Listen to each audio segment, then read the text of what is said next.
नमस्कार विद्यार्थी मित्रांनो, आज आपण इयत्ता 7वी इंग्रजी विषयातील 3ऱ्या युनिटमधील चौथी कविता please don't read this poem म्हणजेच कृपया ही कविता वाचू नका या कवितेचे मराठी स्पष्टीकरण समजून घेणार आहोत। चला तर मित्रांनो, आपण या कवितेला सुरुवात करूया। 3.4 please don't read this poem, कृपया ही कविता वाचू नका। आता आपण कवितेला सुरुवात करूया। पहिला स्टांजा बघा। Please don't read this poem, it's only meant for me, that's it, just move along now, there's nothing here to see. आता एक एक ओळींचा अर्थ समजून घेऊया। Please don't read this poem, कृपया ही कविता वाचू नका। It's only meant for me, ती फक्त माझ्यासाठी आहे। That's it, just move along now, बस एवढेच, आता फक्त पुढे जा। There's nothing here to see, येथे पाहण्यासारखे काही नाही। पुढचा स्टांजा बघा। Besides, I am sure you would rather just go outside and play. So put the poem down now and slowly back away. Besides, I am sure you would rather just go outside and play. याशिवाय मला खात्री आहे की तुम्ही फक्त बाहेर जाऊन खेळू इच्छिता।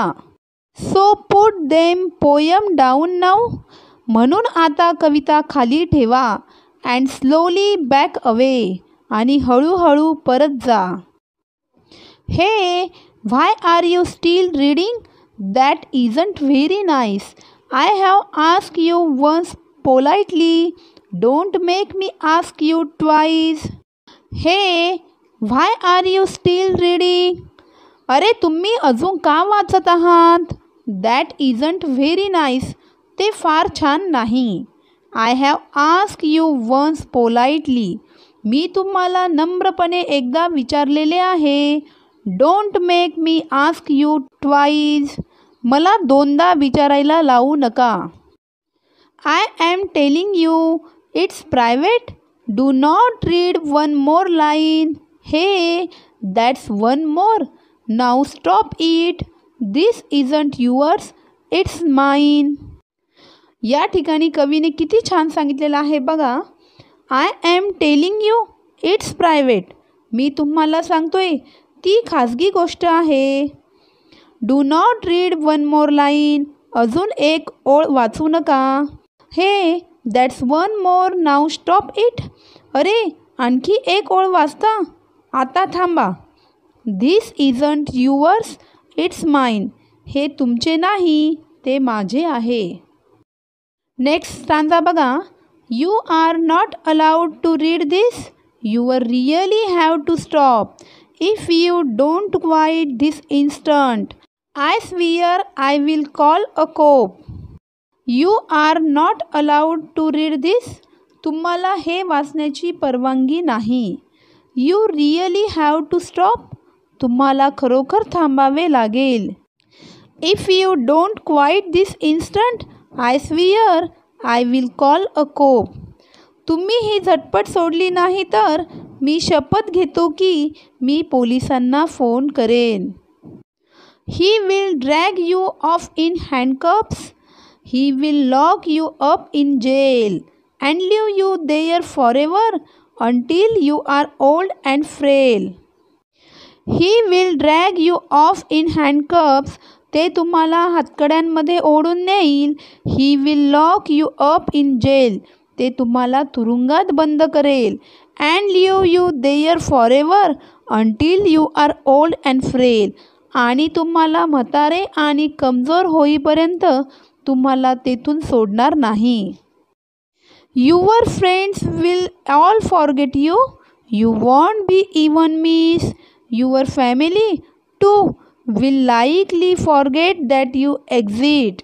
पहा, your friends will all forget you, तुमचे मित्र तुम्हाला विसरतील।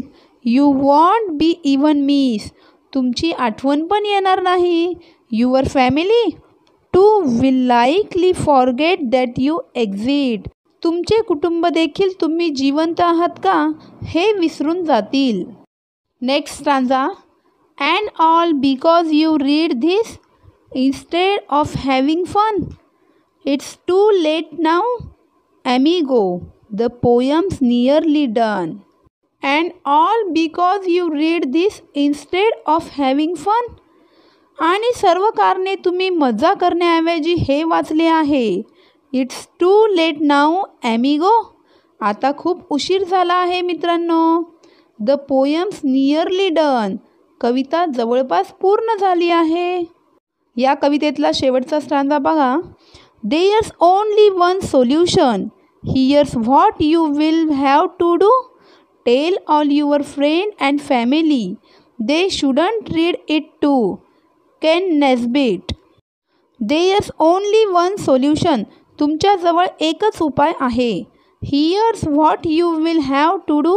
तुम्हाला काय करावे लागेल ते येथे आहे. Tell all your friends and family. They shouldn't read it too. तुमच्या सर्व मित्रांना आणि कुटुंबियांना सांगा की त्यांनी ही कविता वाचू नये. केन नेस्बिट या कवीने ही कविता लिहिलेली आहे. अशा प्रकारे मित्रांनो आज आपण ही कविता मराठीतून सोप्या भाषेत समजून घेतलेली आहे. धन्यवाद मित्रांनो.